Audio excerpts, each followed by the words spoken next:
பாவா என்ன ஆச்சு? எல்லாரோட ஓட்டும் எண்ணிட்டு இருக்காங்களா? சரி, எங்க கட்சியோட ஓட்டை மட்டும் இன்னும் எல்லாமே அப்படியே வச்சிருக்காங்களா? அட போங்க நீங்க. ரிசல்ட்லாம் முடிஞ்சு சிஎம் யாருன்னே சொல்ல ஆரம்பிச்சிட்டாங்க. சிஎம் யாருன்னு சொல்லிட்டாங்களா?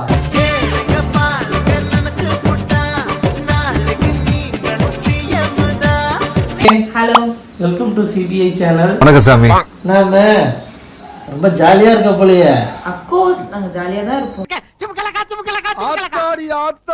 100 தொகுதிக்கு மேல நாங்க வின் பண்ணிருக்கோம்ல. நாங்களும் ஒரு 5 தொகுதி வின் பண்ணியிருந்தா நல்லா இருந்திருக்கும். எனக்கு பொறாமலாம் இல்ல, லைட்டா பொறாம தான். 10 தொகுதிக்கு மேல தேவை. ஆமா, உங்கள்ட்ட இருந்து 5 தொகுதியை வாங்கி ஈஸியா ஆட்சிக்கு யூஸ் ஆகிடும். ஏன்னா மூக்கு புடப்பா இருந்தா சில நேரத்துல இப்படி எல்லாம் யோசிக்க தோணும் கொஞ்சம். உண்மையாவே இது பெரிய விஷயம் தான். 100+ சீட்ஸ் ஃபர்ஸ்ட் எலெக்ஷன்லயே ஜெயிக்கிறது சாதாரண விஷயம் இல்லை.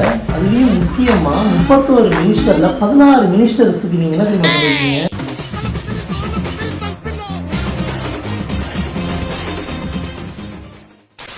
தமிழ்நாடு சிஎம் மு.க. ஸ்டாலின் சார் அவரோட சொந்த தொகுதியிலேயே அவரை தோக்கடிச்சிருக்கீங்க. ஆமா, கொளத்தூர் தொகுதி.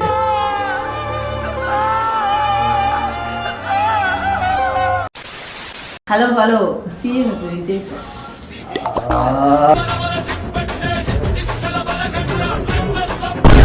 சரிம்மா, எக்ஸிஎம்மா மட்டும் இல்லாம பல துறைகளை அவர் காலி பண்ணிட்டாரு.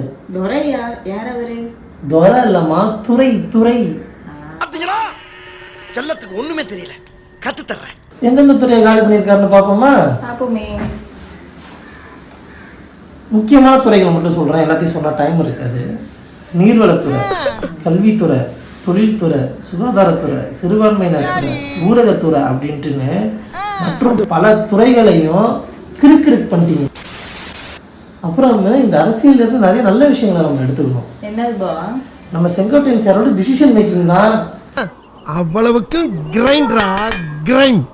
ஆமா, ஃபர்ஸ்ட் எம்ஜிஆர் சார் கட்சி ஆரம்பிக்கிறப்ப கூட இருந்தாங்க. அதுக்கப்புறம் அம்மா கட்சி வந்து இப்ப நான் என்ன உங்கள்ட்ட சொல்றது, பிரிஞ்சப்ப கூட இருந்தாங்க. அப்புறம் எங்க தலைவர் கட்சி ஆரம்பிப்ப இப்ப கூட இருக்காங்க.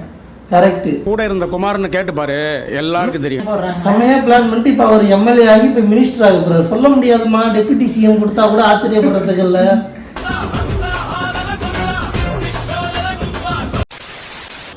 அப்புறம் பாவா, டிவிக்கு வந்து இந்த எலெக்ஷன்ல நிறைய அச்சீவ்மெண்ட் பண்ணிருக்கு. என்னன்னு நான் சொல்றேன் கேளுங்க. 3 கேண்டிடேட்ஸ் வந்து 35 வயசு கீழே உள்ளவங்க ஜெயிச்சிருக்காங்க. 12 பெண்கள் ஜெயிச்சிருக்காங்க. 26 தலித் வேட்பாளர்கள் ஜெயிச்சிருக்காங்க. ஒரு கர்ப்பிணி ஜெயிச்சிருக்காங்க. ஒரு டிரைவரோட பையன் ஜெயிச்சிருக்காங்க. அப்புறம் ஒரு ஆட்டோ டிரைவர் என்ன ஜெயிச்சிருக்காங்க. அப்புறம் இன்னொன்னு சொல்றேன், உங்களுக்கு இது ஹார்ட் அட்டாக் வரும்.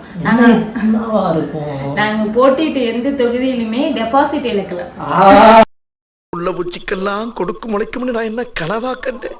வந்து சில விஷயத்த நீ ஹைலைட் பண்ணதுல சிலதான் நான் சொல்லணும். அந்த கர்ப்பிணி பெண் சொன்னீங்கல்ல, அவங்க ரொம்ப ஏழ்மையான குடும்பத்திலேருந்து எம்எல்ஏ ஆயிருக்காங்க. அப்புறம் அந்த ஆட்டோ டிரைவர் அண்ணன், அவர் நின்ன தொகுதியில் எக்ஸ் மினிஸ்டரை தோக்க அடிச்சுட்டு நின்று ஜெயிச்சிருக்காரு.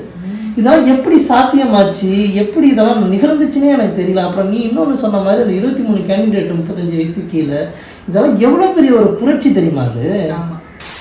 திருப்பத்தூர் தொகுதியில ஒரே ஒரு ஓட்டு டிஃபரெண்ட்ல ஜெயிச்சிருக்கோம். ஐயோ, அதெல்லாம் உண்மையா தோத்தவரை நினச்சிப்பாரு. ரொம்ப கஷ்டமா இருக்குல்ல. அவர் வந்து இன்னொன்று தெரியுமா, அந்த தொகுதியில் அவர் கண்டினியூஸாக 4 டைம் ஜெயிச்சிருக்காரு. ஒரே ஒரு ஓட்டில் தோத்துருக்காருன்னா, அதான் சொல்கிறேன், இந்த எலெக்ஷன் வந்து நிறைய பேருக்கு நிறைய லெசன்ஸை சொல்லியிருக்கு. ஆணவத்தில் ஆடக்கூடாது, திமிரில் ஆடக்கூடாது, மக்களை ரெஸ்பெக்ட் பண்ணணும், எங்களை அழ விட்டினா நீ அழுவ அப்படின்னு நிறையா வந்து சொல்லியிருக்கு. நீ பைத்தியம், நீ என்ன வேணாலும் சொல்லுவ, நாங்கள் எப்படியா? வெறும் மக்களோட சப்போர்ட்டில் மட்டும் ஜெயிக்க முடியும்டான்ட்டு காட்டியிருக்காரு. உண்மையாகவே விஜய் ஒரு ராவண மகன் தான்.